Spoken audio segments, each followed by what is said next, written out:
Pronto, boa noite a todos. Mathieu aqui da Levagon, com um convidado bem especial hoje à noite, que é o Igor. Boa noite, Igor. Boa noite, Mathieu. Prazer falar com você, prazer falar com o pessoal do Levagon.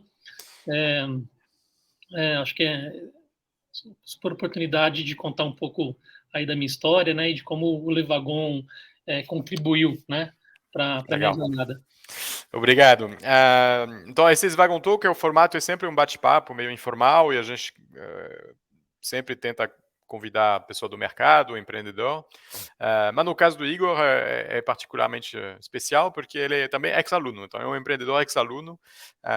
Você sabe que quando o Levagon foi criado lá em 2013, a intuição inicial, a tentativa inicial dos irmãos Payard lá em Paris era de treinar empreendedor. A primeira turma acho que tinha só empreendedores.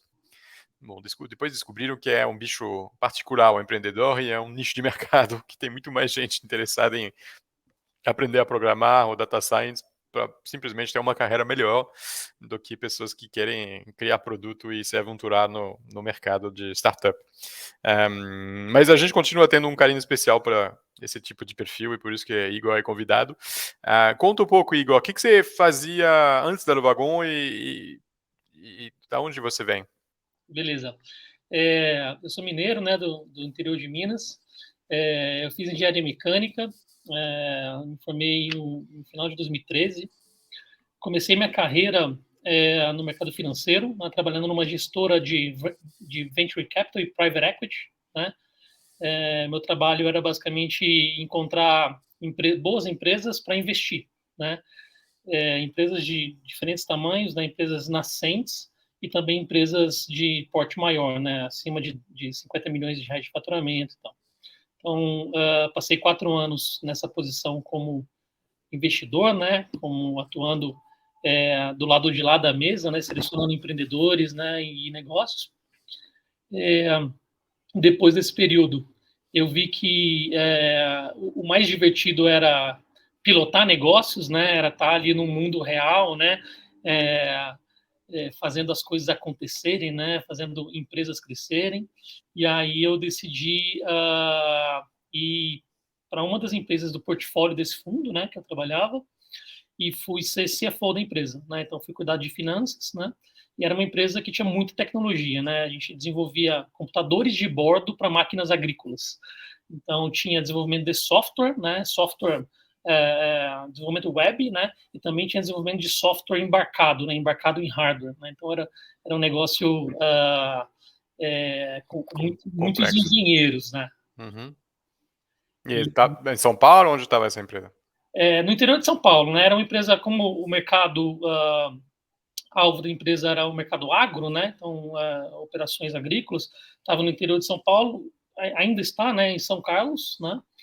E depois desse tempo, Era uma startup ou era uma empresa já consolidada? já era uma empresa, na época, assim, já era uma empresa com muitos clientes, né? Com grandes clientes do agro, né? Então, grandes usinas, grandes, né, digamos, operações de grande porte, operações agrícolas de grande porte, mas a empresa ela estava num momento difícil porque ela tinha, digamos assim, uma proposta legal, um produto era legal, mas era um produto muito caro para o mercado, né? Então, ela nessa época eu brinco que a empresa ela veio ao mundo antes do tempo, né? Ela deveria ter vindo depois, né? Porque muitos clientes não enxergavam muito valor na conectividade, né? O produto basicamente ele coletava dados do campo, né? Das máquinas agrícolas e jogava para a nuvem, né? Mas naquela época não era um negócio, digamos, tão difundido, então na parte comercial você tinha que ter um trabalho de convencimento, né? Um trabalho de evangelização dos clientes, né? Então a gente acabou abrindo esse mercado e aí um pouco, né? Uns 4 anos depois fundaram uma nova empresa, uma outra empresa competidora da nossa, né? com a mesma, digamos, proposta, mas com uma tecnologia mais moderna e um custo-benefício muito melhor, né? Eles acabaram tomando vários dos nossos clientes, né? Hoje esse competidor é uma empresa global, né? Então, foi interessante ver como que, às vezes, uma boa ideia, né? É o Às tempo. vezes, ela é muito dependente do timing, né? É, Ela total. vem ao mundo no timing errado, né? Então, Não, empreender, você tem que acertar tantos parâmetros, porque você tem que acertar o product market fit, será que vai ter alguém interessado? Você tem que acertar o time para construir, será que a gente vai se dar bem? Você tem que acertar o fundraising, quando precisa sobreviver enquanto não finaliza o produto. E depois, além de tudo, você tem que acertar o timing do mercado, porque às vezes você está tudo alinhado certo e o mercado não está pronto, e falta 4 anos e alguém chega daqui é, 4 anos com a mesma coisa e verdade. É still verdade. thunder. É. Tá foda. É muito difícil mesmo. Tem que alinhar, assim, para eu brinco aqui, grandes negócios, né, negócios que são realmente muito lucrativos e gigantescos, eles são milagres da economia, né? Eles são milagres do mercado, né? Total, é. Porque a chance desses negócios acontecerem, né, no lugar certo, na hora certa, com o empreendedor certo, com os sócios corretos, com o time inicial correto, com a cultura correta, a chance disso acontecer assim, é realmente muito baixa. É mais difícil que ganhar na loteria.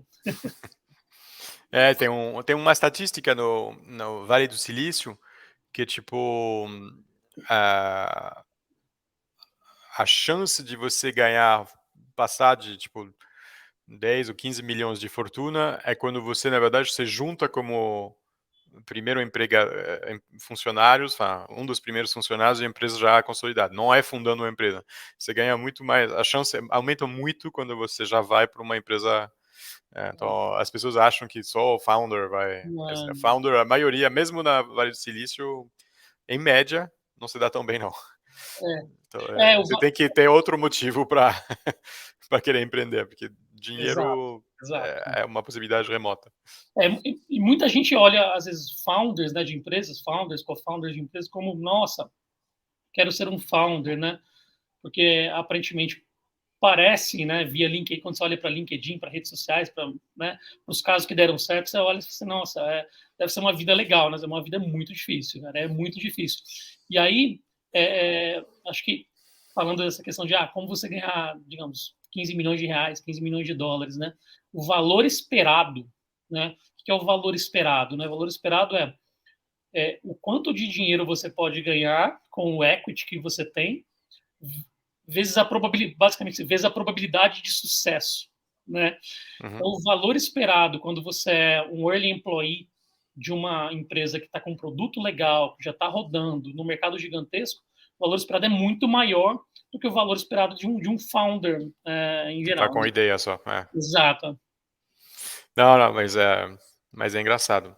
E aí, então, você saiu dessa empresa e o que aconteceu? Foi quando isso? Aí, isso foi em 2016, 2017, 2017. Aí eu fui fazer Levagon, né? Foi uma mudança de carreira, né? Porque eu tinha um perfil muito financista, né? Eu entendia muito de contabilidade, entendia muito de P&L, né? Receita, custos, despesas, entendia muito de impostos e tal, mas eu não entendia nada de tecnologia, né? Uhum. E aí eu via que, olha, uma empresa, né? Hoje em dia, né? Hoje em dia ainda mais, mas naquela época também, né? Ela existe por causa da tecnologia, né? Quer dizer, a tecnologia que é a ferramenta que faz com que as empresas possam crescer de forma exponencial ou possam ter margens, né, de lucro excepcionais, né? Então, eu vi que não entendia nada de tecnologia e eu era um financista que tinha que tomar decisões ou ajudar a tomar decisões relacionadas à tecnologia. Então, a gente passou nessa empresa por um período difícil, então eu tinha que, digamos, tomar decisões de demissões de pessoas, né, de engenheiros. Reestruturação de time técnico sem entender a tecnologia é complicado, Exato. né?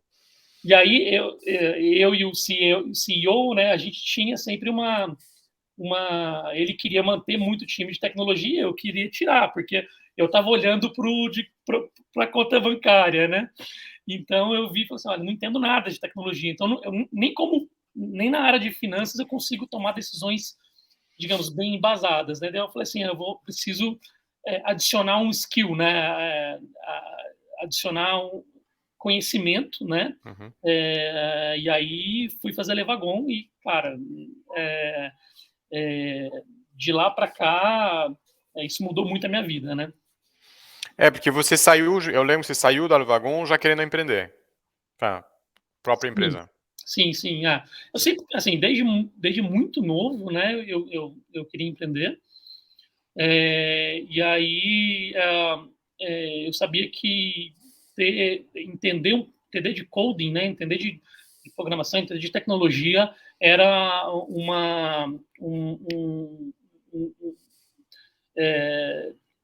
era necessário para que meu skill set fosse, digamos, suficiente para eu poder, digamos, criar negócios que pudessem crescer muito e tal.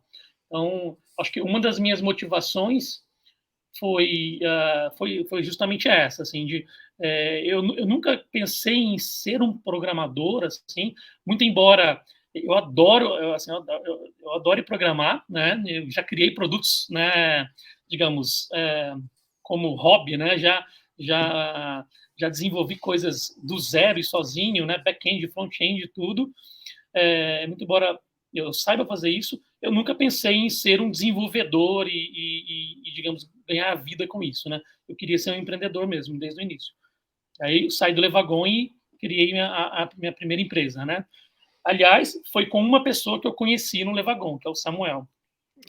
Eu ia te falar isso. O bom da Alvagon, além de entender a Coderg, você também entra numa comunidade onde a pessoa tem você acaba reconhecendo umas pessoas com um perfil similar também, empreendedor, um É, pouco aventureiro, e foi o caso do Samuel. sim, sim. Não, assim, eu, eu, eu gostei tanto do Levagon, eu acho que as razões de eu ter gostado tanto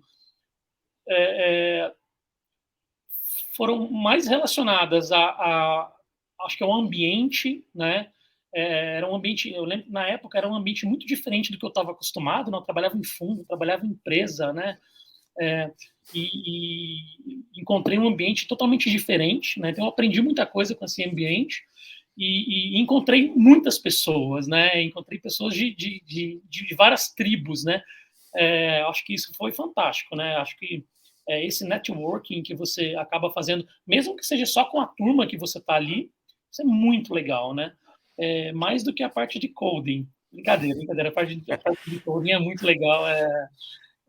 E Mas eu sempre pensei, na verdade, que o Luvagon atrai uma galera com cabeça boa, porque para você, como não é mainstream fazer um bootcamp, não é igual à faculdade, a galera que pensa na média entre 23 e 35 anos, que pensa, vou aprender, sabe, a digital me interessa, mas não quero aquele curso para fazer bonito nos jantares, eu quero aprender lá, tipo, como que o motor na funciona, prática, quero né? sujar a mão. Ah, então, eu acho que é um filtro para uma galera que é criativa, que é tipo maker na alma. ah, e, e, e quando a gente junta todo mundo, mesmo se tem gente com um perfil muito diferente, tem ex-advogado, tem pessoa jovem, recém-formado, tem uns mais velhos, eu acho que tem essa conexão. A pessoa pensa, você também compartilha a frustração de não saber como que negócio funciona. É É, tipo todo mundo gostando de mágica e ensinando truque. Aí você descobre um monte de gente fascinado pela magia, mas com um perfil muito diferente. É legal isso. exato. Essa é muito legal, muito legal. Eu lembro que acho que na minha turma devia ter advogado mesmo, assim, tinha gente de fundo de investimento, tinha gente que veio da área criativa, né, design, e queria, né, digamos, aprender como colocar o design de pé, né, ali na internet, né? Uhum, uhum. Então, nossa, gente de vários perfis. Acho que foi muito, muito legal isso, né? E A sua grande startup, que levantou fundos e foi, acho que o maior crescimento foi aquela Super, né. Você quer contar um pouco como que nasceu a ideia, com quem você criou? Você acabou Sim, sim. saindo, então não sei o que que você pode falar ou não deixar de falar, mas conta um pouco dessa história. Então, foi a Super, né? A Super nasceu dentro de um programa de matchmaking, né? Que é basicamente um programa onde alguns fundos de investimentos eles selecionam alguns potenciais empreendedores, né? E fazem eles se encontrar, né? Então, assim, eu conheci a minha sócia na Super, né? Dentro desse programa, né? E a Super nasceu em 2021, né? Na época que o mercado estava realmente muito quente, né? Então, você tinha uma liquidez de mercado gigantesca. E a gente nasceu como uma agregadora de marcas nativas digitais. Né? Basicamente, o que a gente queria fazer no Brasil era um Amazon Basics. Então, a gente queria ter marcas de produtos de diversas categorias. Então, itens de cozinha, ferramentas, itens para churrasco, enfim, itens, digamos, que a gente usa no dia a dia, né? Então, Uhum. isso dentro de várias marcas diferentes. E a gente queria vender isso em marketplaces, né? Magalu, Amazon, Mercado Livre, né? O nosso negócio era criar marcas, né? Criar ou comprar marcas. A gente nasceu dessa forma, né? Ou importar produtos da China e vender nesses Marketplace. marketplaces, né? Só que a gente pivotou o negócio muito rapidamente, porque a gente viu que esse negócio era um negócio de margem muito, muito baixas, né? E tinha uma competição relativamente desleal no mercado. Você tem muitos players nesse mercado, né? Que importam produtos na China, mas não pagam impostos, né? E aí a gente não queria fazer isso e a gente viu que realmente competir com esse mercado que é relativamente desleal, né, no sentido de nem todo mundo joga dentro das mesmas regras, a gente não queria fazer, enfim, coisas, digamos, heterodoxas, né? E aí a gente pivotou para um marketplace, um B2B marketplace de materiais de construção, né? E aí, logo que a gente pivotou, né, eu fiz o MVP desse novo conceito sozinho, né? Acho que em uma semana eu construí o MVP e na semana seguinte a gente já faturou R$ 100 mil, né? Então Nossa.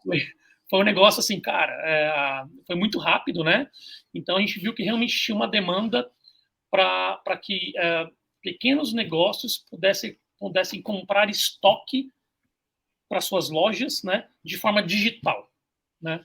É, e aí a gente começou a crescer muito rápido e a gente acabou levantando, né, uma rodada de investimentos de total de 6 milhões, quase 6 milhões de dólares, né? Isso em muito pouco tempo, né? Hoje a empresa tem mais de 100 funcionários, tem mais de 2 mil clientes, é uma empresa que está fazendo um barulho aí no mercado, né? Mas eu acabei saindo, Mathieu, porque eu vi que esse negócio muito embora ele tenha, digamos, a parte digital, né, digamos, Marketplace.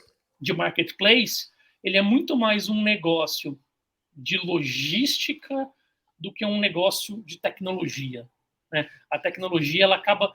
A logística é tão complexa que a parte de tecnologia ela acaba, digamos, se tornando um pouco secundária. Né? Uhum. Obviamente, se a gente pode aplicar tecnologia em logística, mas você tem que ter galpão, você tem que ter, enfim, você tem que ter um sistema de warehouse, né, e de logística e de supply chain muito, muito bem azeitado para que o negócio possa, Então não é só marketplace, é marketplace meio que integrada com entrega, com entrega. exato, é, é, É é, full service. full service, exato, Aí é um e-commerce, na managed, verdade. um managed marketplace, né? Então Uhum. a gente provê a conexão entre quem quer comprar e quem quer vender e a gente também provê digamos o serviço necessário para que essa venda tenha sucesso, né? E é produto físico, então tem que Produto físico ter estoque, tem que calcular ICMS. material de construção. Então você imagina, né? Desde uma torneira até um saco de cimento, né? Então é bem complexo. Entendi. E eu sei que você não vai se estender muito, mas agora você está com outro projeto, né? Sim, agora eu estou com outro projeto, e é bem mais tecnológico, né? Vamos dizer assim. Então, você tem a tecnologia realmente exerce um papel muito relevante, né? É, e o que eu aprendi assim, né? É, é muito importante você aprender a usar as ferramentas da tecnologia ao seu favor, né? Então, eu acho que ao longo dessa minha trajetória, eu acabei aprendendo isso, digamos, errando, né? Mas é muito claro para mim que hoje empresas que são menos capital intensivas, né? E, e que a tecnologia realmente faça muita diferença, essas empresas que serão as empresas do futuro, né? Que terão Não, muito não, com sucesso. certeza. Né? E ao longo desse percurso seu, como que você viu evoluir o ecossistema brasileiro de fundo, empreendedorismo? Porque você começou direto no fundo de Venture Capital, mas em 2016, quando foi? Não, 2000, eu comecei, não, 2012, né? 2012, 2012, 2013, né? Então, 2012, 2013 não tinha ninguém, era tipo, Ninguém. não tinha, Tinha três nem sei fundos, se Monax tinha sido criada ainda. tinha acabado, acho que, enfim, ou tinha acabado de ser criado ou tinha poucos anos de operação, né? Tinha a Monax, tinha a Kazek e acho que tinha gente, Só. né? E devia ter, acho que mais alguns, mas assim, a liquidez de mercado, né, a disponibilidade de capital era muito menor, né? Mas também tinham poucos empreendedores, né? Então, tinham É, poucos por isso que eu falo de ecossistema, tem que ter todos os elementos crescendo junto. E tinha exato. também pelo que eu lembro, porque eu voltei no Brasil em 2012, já tinha conhecido o Brasil 10 anos antes, mas voltei, tinha também eu acho que um sentimento que não valia a pena empreender. Tipo, você Sim, vindo de uma boa faculdade, sabe, tendo condição, entre aspas, de poder empreender, não era uma obrigação, era bem melhor fazer um programa de trainee na Ambev, do que, sabe, tentar. Agora é, isso mudou com certeza. totalmente. Agora eu acho É, que as pessoas não é que não querem mais ser trainee da Ambev, mas vê como, tipo, realmente o sucesso seria criar alguma coisa. sim, sim, sim. Isso realmente mudou de água Mudou para o vinho. totalmente, da água para o vinho, né? Acho que da minha turma, né, de formandos, quase todos foram trabalhar ou em grandes empresas ou em grandes bancos, grandes consultorias, né? Pouquíssimos falaram, não, eu vou empreender, não. Acho que teve uma pessoa que falou, eu vou empreender, desde que começou, que saiu da faculdade e empreendeu, né? Direto, né? Da minha turma.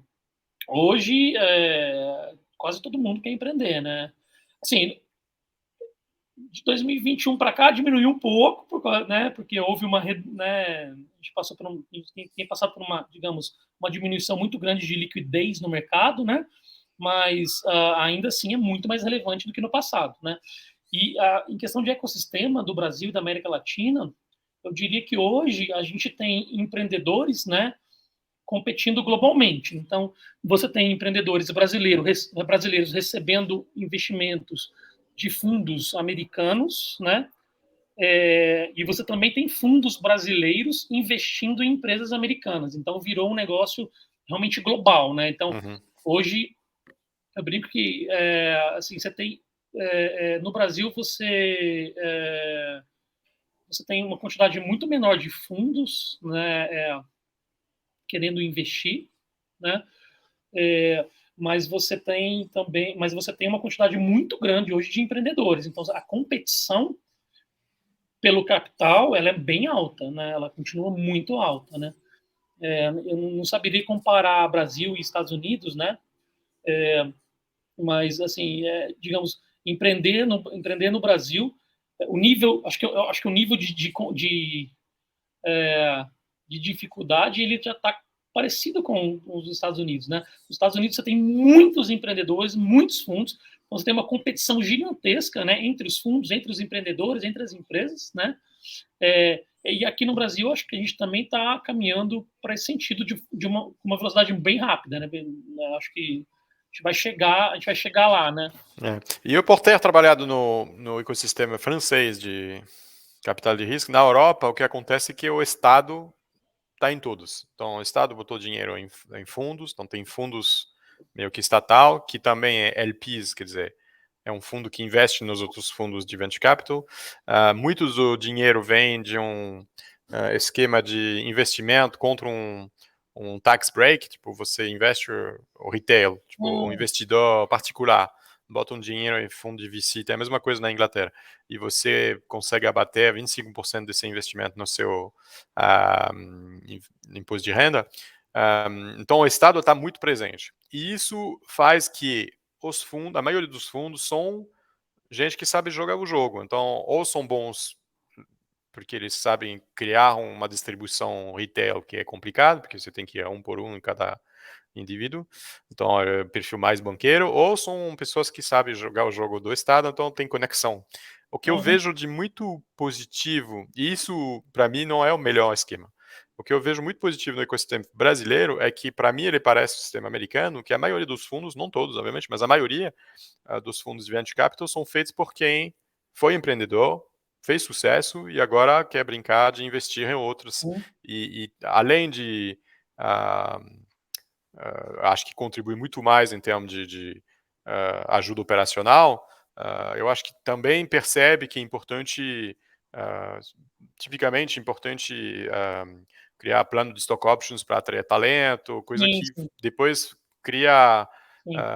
um ecossistema onde, por exemplo, eu li recentemente, bom, não é brasileiro, mas para mim é o mesmo ecossistema, eu li que Rappi é a empresa do Y Combinator. O Y Combinator é aquele aceleradora que investe em muitas empresas todo ano, onde tipo muitas empresas famosas, Airbnb, etc., nasceram lá. Rappi é a maior empresa em termos de alumni que também foram para o Y Combinator do mundo.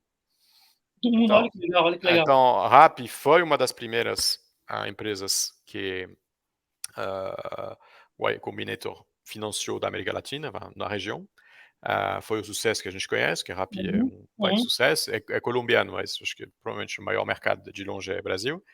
E depois teve tantas ia falar aluno, mas não é aluno, é ex-empregados da Rappi, que também viraram empreendedor, que os caras, tipo, com muito Sim, sim, sucesso, entraram também na Y Combinator. Então, essa aqui, quando descrevo um ecossistema saudável, né? que funciona, aí que eu vejo, tipo, ex-funcionário vira empreendedor, ex-empreendedor vira VC, e aí E a roda gira, a né? roda gira, porque você É, tem conexão boa, a pessoa tem senso exato, do que tem que ser feito, já passaram por todas as etapas, então tem também noção das dificuldades, porque você exato. eu fui VC, comecei no universo do VC também, igual você. Uma das minhas frustrações é que eu julgava empreendedor, julgava business, sem nunca ter eu vendido nada, contratado ninguém, É, sabe? Tentando. é isso, Então, a operação, ela te dá um choque de realidade que, tipo, absurda, absurda. que É. é essencial para você crescer como pessoa. Então, quando voltei para o Brasil, além de sair do mundo de VC, fui para a operação para aprender o mundo real, sabe? Sim, Fora do Excel. E aí você toma alguns baques, mas é. no final dá certo. Não, assim, é, acho que isso é uma coisa interessante de se falar, né? Porque, assim, isso acho que no Brasil ainda, o ecossistema brasileiro ainda tem muito a evoluir em relação a isso, né? Que a gente ainda tem muitos fundos que são pilotados por pessoas que não empreenderam. Obviamente você tem, digamos, investidores ex-empreendedores que investiram nesse fundo, mas, digamos, o processo de decisão ali dentro do fundo, ele, acho que eu não saberia dizer se é a maioria ou se, enfim, mas a minha percepção é que ainda a gente tem um ecossistema de, digamos, pessoas que saíram de consultoria e foram tocar um fundo de venture capital, pessoas saíram de um banco e foram tocar fundo de venture capital, e não empreendedores que criaram empresas e foram tocar fundo de venture capital.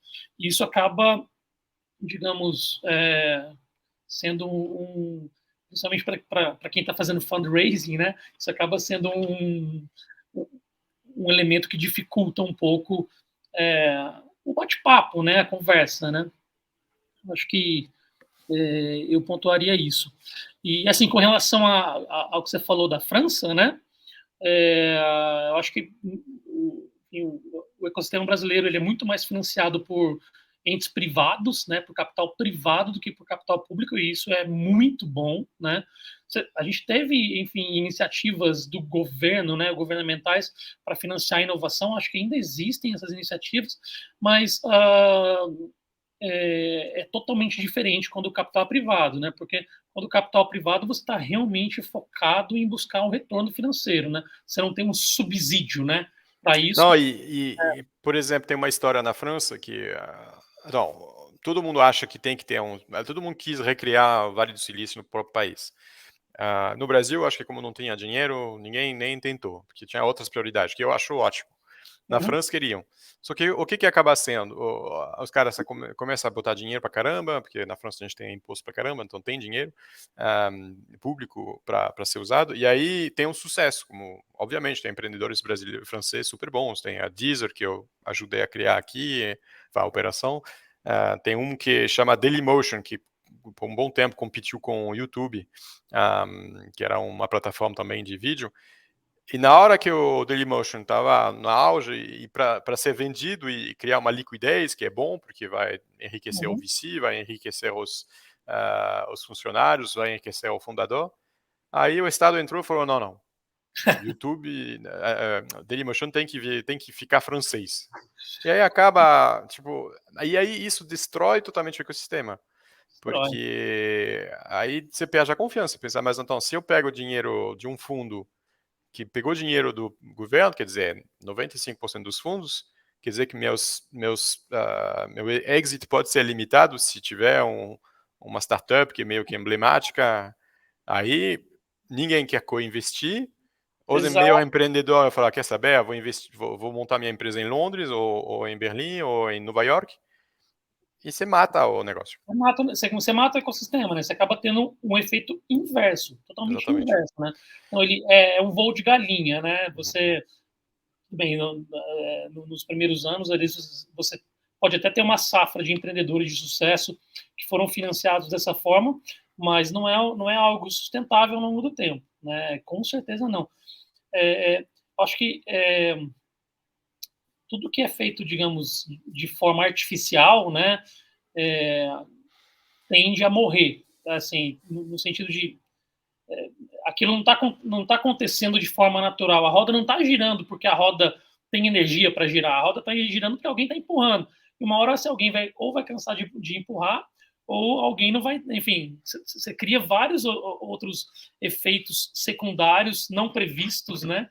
Então, isso é péssimo, né? Ainda bem que no Brasil o ecossistema é financiado, acho que em grande parte de forma privada. Sim, sim. É Não, muito, muito bom. E querendo ou não, a Ibovespa tem bastante também oportunidade, tem bastante empresa tecnológica que conseguiram dar liquidez para investidor e empreendedor lá. Então, o nível de exits no Brasil, e tem também alguns exits industrial, que é tipo, recentemente acho que a Visa comprou uma empresa de pagamento na América Latina e no Brasil, não lembro, que tipo, foi também uma super saída. Então tem isso. E o exato. ecossistema de fintech no Brasil é uma coisa super avançada. Você vai nos Concordo. Estados Unidos, os caras não aceitam, só aceitam caixa. Aqui o Mandigo te pede um Pix. É surreal como o Brasil está à frente. Tá, bem à frente mesmo. Bom, isso é uma coisa, né, acho que para a gente se orgulhar, né, enquanto brasileiros, né? E engraçado, porque na América Latina, em geral, você tem. A América Latina tende a ser estatizante em quase tudo, né? Ela tende a colocar o Estado em quase tudo, né? Ainda bem que no ecossistema de inovação não tem tanto Estado, né? Enfim, tem.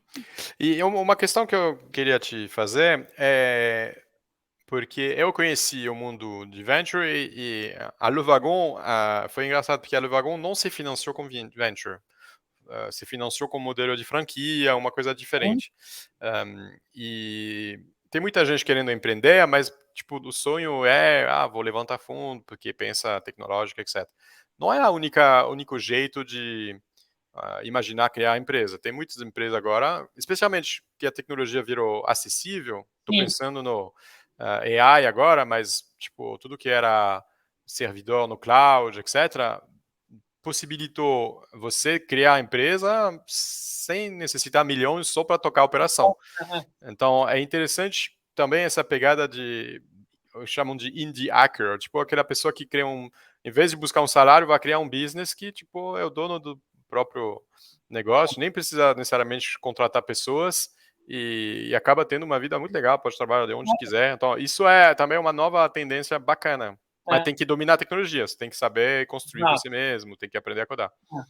Não, e você tem que ter realmente um skill set também muito amplo, né, para que você É, consiga fazer isso, né? E eu acho que existem mais oportunidades para você criar um negócio desse, né, nível, nessa linha, pequeno, né? do que para você criar um negócio VC backable, né, que é a expressão usada para startups, né, que um VC poderia investir, né?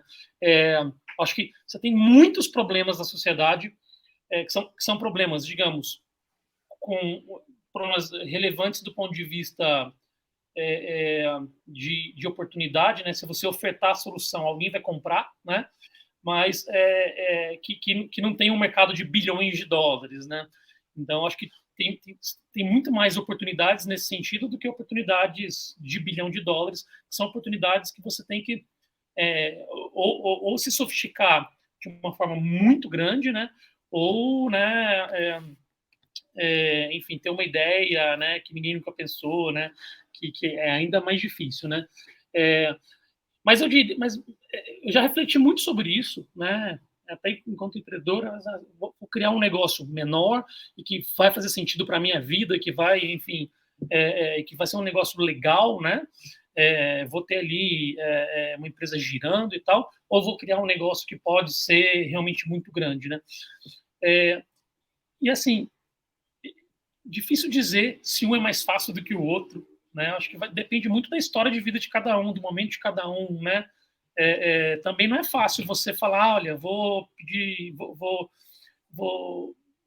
chegar do meu trabalho e vou trabalhar part-time nesse projetinho, e você, enfim, levando isso ao longo dos anos até o negócio começar a girar, né, que é a forma com que pessoas, digamos, criam negócios sem um capital inicial, né? É, É side difícil. Eu tenho business. amigos que fizeram isso, né? Que trabalhavam numa empresa, né? Chegavam em casa e eram pessoas que dominavam programação, chegavam em Uhum. casa e Tocava o side como business. meta, tinham como meta, isso é um caso real, tá?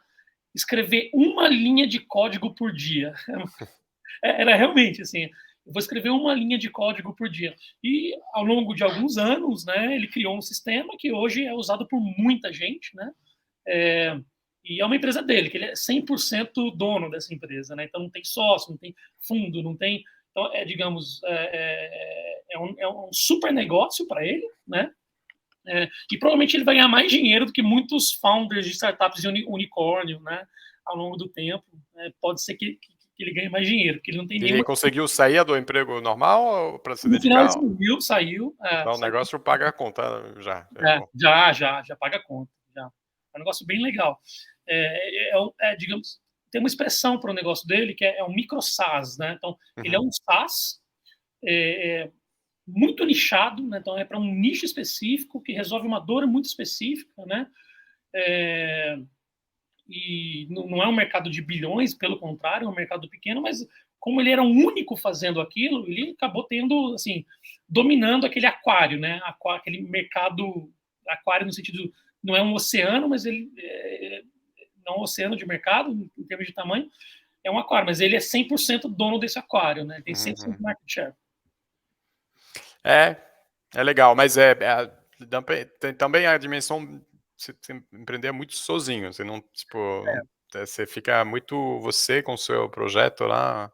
Tem um cara famoso, ah, que o username dele é Levelzio, não sei se você já conheceu. Não sei como ele chama, acho que é Levels, é o nome de família, sobrenome, não sei, enfin, o nome dele não lembro, mas Levelzio, depois eu anoto aí no chat, é um cara holandês que, na verdade, é um digital nomad. Então, o cara é um dos mais famosos desse universo. Eu sigo ele há anos no Twitter. E ele testou 10 mil ideias, mas vários deram certo. Primeiro, no universo justamente do Digital Nomad, então ele criou uma plataforma que você assina se você é um Digital Nomad para poder ter muita informação sobre os melhores points do planeta. Se está entre Bali e Tóquio, você vai ter um monte de informação para você decidir onde morar, quanto custa, etc. E é um negócio de assinatura. Já isso é um primeiro negócio. Depois, nessa onda de remote work, ele tem também uma plataforma de vagas remoto, que também dá um dinheirinho. E tem uma terceira que eu esqueci também de remoto. Depois ele surfou há 1 ano e meio atrás a onda do AI. Então ele criou um wrapper de criação de imagem lá, generativa para refazer interior. Acho que isso chama interior.ai, alguma coisa assim. Então você bota uma foto da sua casa, do sua sala, Que e você legal. fala, me faz um estilo moderno. E aí Uhum. o negócio recria com móvel moderno, nova pintura, tudo moderno. Então, eu acho que é mais B2B, porque com certeza deve ter muito arquiteto ganhando tempo em criar projeto dessa forma, em vez de criar na mão no software de design. E depois ele fez também um outro de imagem aí, assim também, que é de perfil. Então você bota sua foto e você cria a sua versão melhorada, onde você é mais musculoso, mais bonito, fazendo esporte, etc. Que também deve ser usado por pessoa no site de dating. Bom, conclusão, o cara tem agora uma galáxia de business assim, e ganha fortunas. E por que eu falo desse cara? Porque recentemente ele, pela primeira vez, veio morar, entre aspas, porque ele fica 2 meses depois muda, Uhum. no Brasil. E o cara se encantou. Encantou, literalmente. Olha que legal. Como ele já tinha morado em Lisboa por um tempo, que também é um point de nomadismo digital, ele já falava português. Então, chegando aqui, acho que ele curtiu o Uhum. Brasil porque não tinha barreira da língua. Mas o cara alucinou pela energia, ele passeou em vários É. Rio, São Paulo, Sul, etc. E ele falou, pô, esse país está tudo para dar certo. Eu fiquei muito feliz, porque muitas vezes você percebe que o Brasil está um pouco fora dos mapas a pessoa não pensa no Brasil quando pensa em tecnologia. A América Latina em todo é Sim. esquecida dos roadmaps. E aí a pessoa chega, descobre, além de saber que o brasileiro é super agradável, mas isso a gente todo mundo sabe, ele também se encontrou com a energia, com o Isso, Pix que ele é. descobriu, com o fato que é tudo digital, que tem um monte de coisa boa. Então ele fez um post que eu achei bacana e me deixou mais esperançoso. Eu já tinha essa opinião, mas eu sou meio Sim, que sim. já sou catequizado, não É, sou mais objetivo com o Brasil. Mas esse cara aqui não tem nada a ganhar de falar bem ou mal. Ele realmente falou, pô, o sim. Brasil não pode ser desconsiderado, é uma futura potência. E Seria uma potência. o cara vinha da Ásia, então ele fez muito comparação com a Ásia, porque ele achou similaridade em termos de Sim, mentalidade avançada, o sistema que funciona bem, onde na Europa ou nos Estados Unidos os caras ainda não implementaram nada. Então sim. é engraçado É. ver. E é uma pessoa E, que e o entende. brasileiro tem esse sentimento de vira-lata, que ele acha que não, aqui é É, terceiro mundo, quarto mundo. exato, Não é. é, meu. Você não tem noção. Tem coisa, não estou dizendo que tem coisa que não funciona no Brasil, tem muita pobreza, muita desigualdade, tem um monte de coisa que dá para melhorar e muito. Mas, sinceramente, tem coisa também incrível. Tem. Não, e essa pessoa, né, se você puder depois mandar aí o arroba dele, né, Uhum, bom. eu quero dar uma conferida. Ela não teria nenhum motivo para ter viés, né? Então, por exemplo, você, se eu não me engano, você é casado com uma brasileira, né? Você tem Sim, um sim. viés, o Brasil é maravilhoso, você tem um viés para falar que é muito bom, Não, né? depois de alguns anos, todo mundo tem um viés que, tipo, se você não foi embora, que você gostou, e aí você tem interesse em fazer acontecer. É, é. Eu, Mas, por exemplo, já tive a oportunidade de conhecer muitos países, né?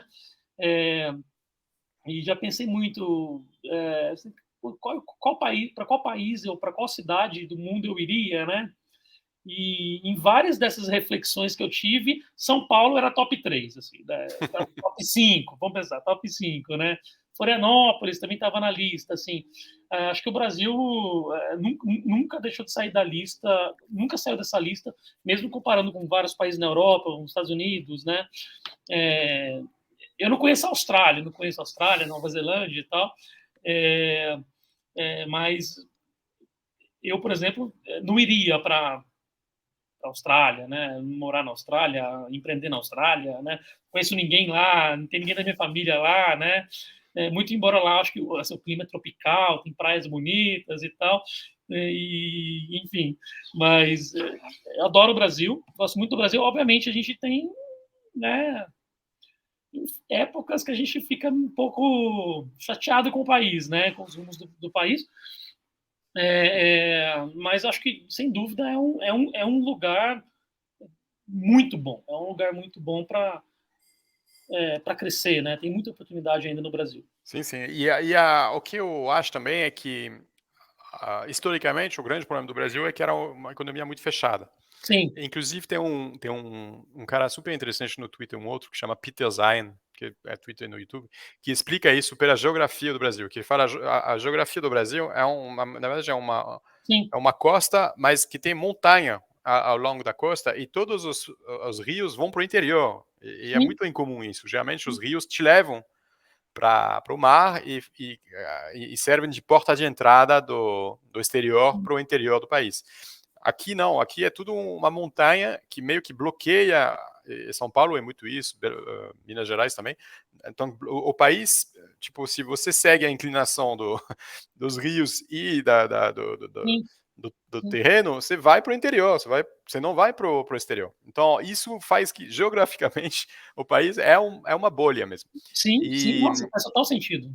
e isso cria também um histórico industrial que no Brasil tem muitas indústrias de tudo que dominaram país, criaram um oligopólio, fizeram um jogo político aí para botar barreira Uhum.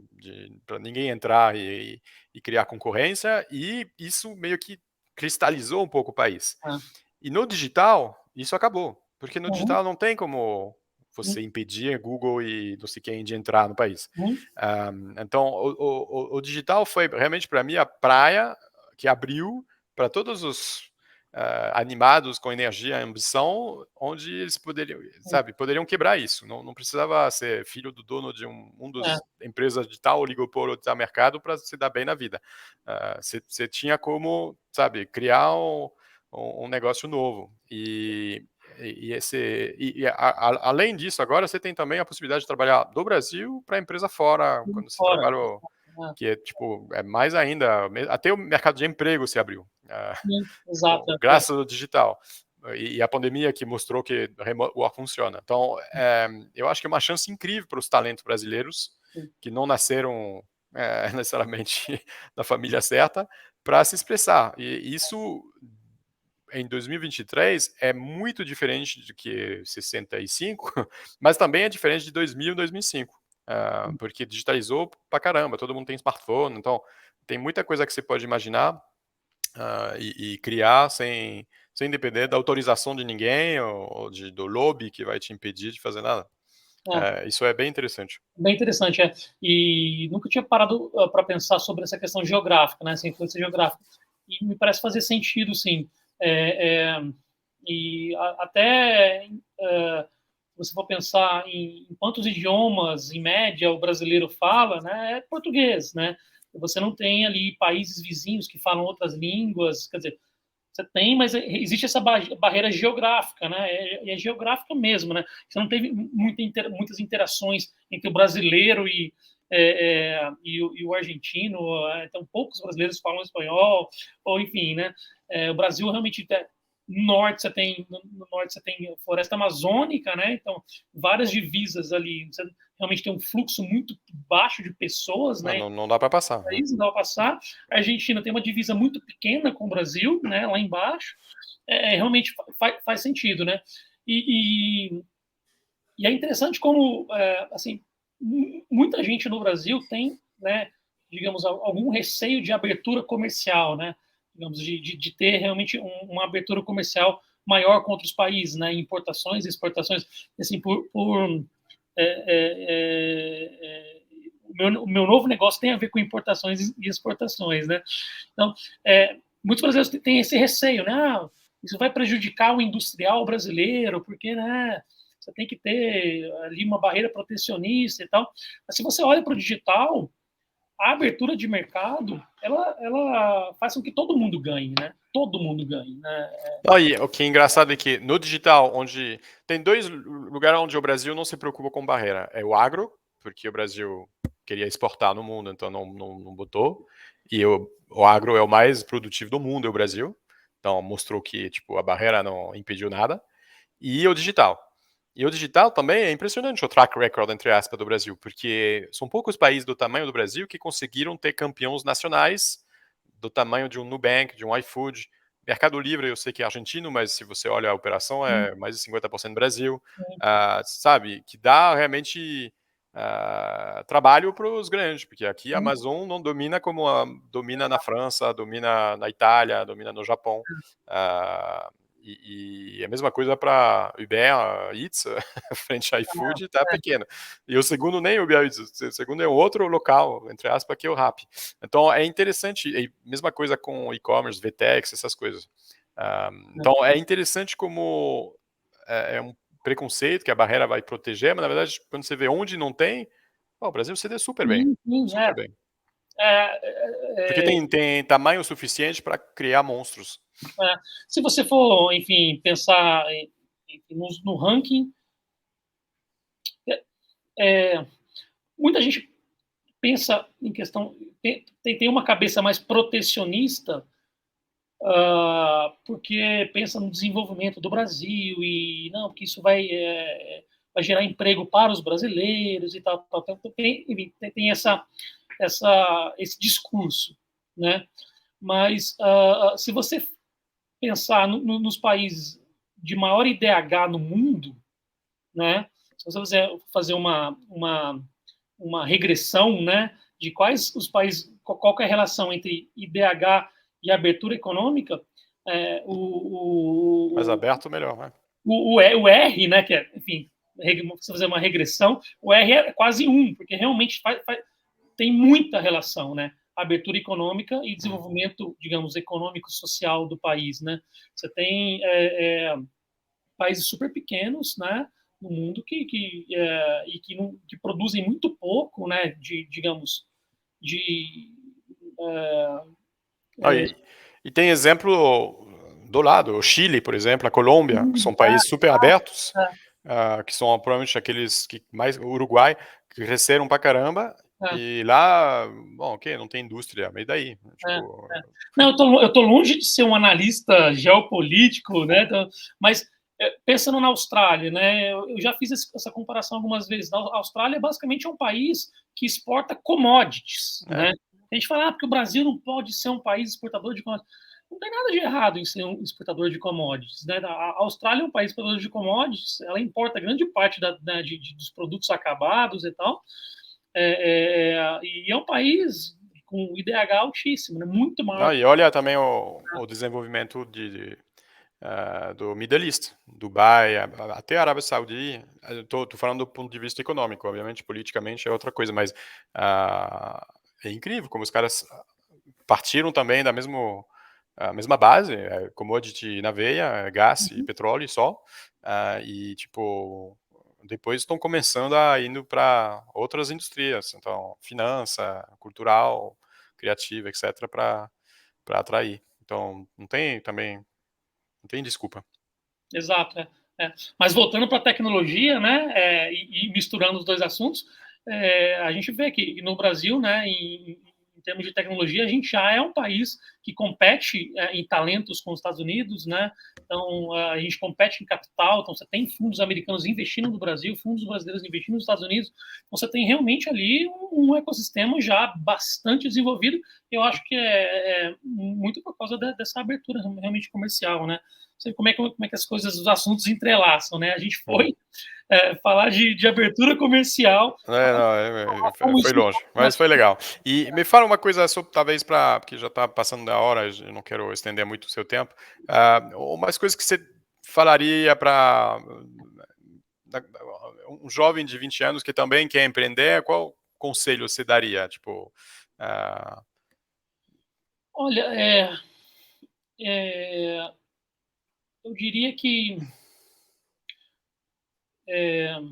se você tem 20 anos, 20 e poucos anos e quer empreender, acho que é a melhor idade para começar. Pode parecer estranho, né? Porque com 20 e poucos anos você tem pouca experiência, então você se sente inexperiente, né? Mas se você for uma pessoa inteligente, você vai aprender muito rápido, né? E por que é a melhor idade para começar? Porque o seu custo de oportunidade é muito baixo, né? Você não tem nada a perder, né? Você tem pouco a perder, né? Conforme o tempo vai passando, você casa, você tem filhos, ou você começou uma carreira numa indústria específica, numa empresa específica, aí você vai pensar 10 vezes mais se você vai deixar o seu emprego ou sua carreira nessa indústria, ou se você vai, enfim, para começar algo novo, né? Então, eu diria que assim, é uma excelente idade para começar, e ainda mais se você quiser começar algo que possa ser muito disruptivo, né? Eu acho que conforme o tempo vai passando, né, a gente vai ficando cada vez mais com os pés no chão, né? E não estou fazendo um juízo de valor se é bom ou ruim você estar com os pés no chão, mas acho que conforme a idade vai passando, existe a necessidade maior de você estar com os pés no chão, porque você tem, às vezes, uma família para sustentar, ou você tem, enfim, você acabou construindo laços, né? Você foi criando inércia na sua vida, e isso faz com que a decisão de falar, vou parar tudo e vou empreender, seja muito difícil, né? A não ser que a sua carreira, enfim, você ganhe muito dinheiro nessa carreira, e aí você tem que estar super tranquilo para falar, não, agora eu vou empreender aqui com o meu capital, e se não der certo, eu enfim, perco pouco, né? Então, eu não, assim, eu acho que é uma idade muito boa para começar, 20 e poucos anos, e nem diria que seria necessário uma faculdade, de forma alguma, né? Eu acho que para empreender. empreender, acho que o que é necessário é curiosidade, né? Curiosidade para aprender coisas novas, né? E muita raça, né? Raça vai ser importante em qualquer caso, né? Em qualquer caso, mesmo você sendo jovem ou mais velho, você tendo nascido na família, digamos, correta, né? Na família abastada ou não, você tem que ter raça em todos os casos, né? Eu acho que isso aí acho que é uma característica comum de todo empreendedor, né? Com certeza. Bom, Igor, já passamos da hora de papo. Para mim foi muito proveitoso. Não sei se a gente tocou todos os assuntos que você queria, ou que você imaginava. A gente foi bem longe até, mas para mim foi gostoso. Espero que dê tudo certo. Espero poder te rechamar daqui uns anos para um convite onde você vai poder contar a história de sucesso da LootPass. E depois eu te mando os feedbacks lá da galera que assistiu. Beleza. Beleza? Um grande abraço e boa sorte para as próximas etapas. Obrigado. Um abraço. Tchau a todos. Até a próxima para um Wagon Talk. Tchau, tchau.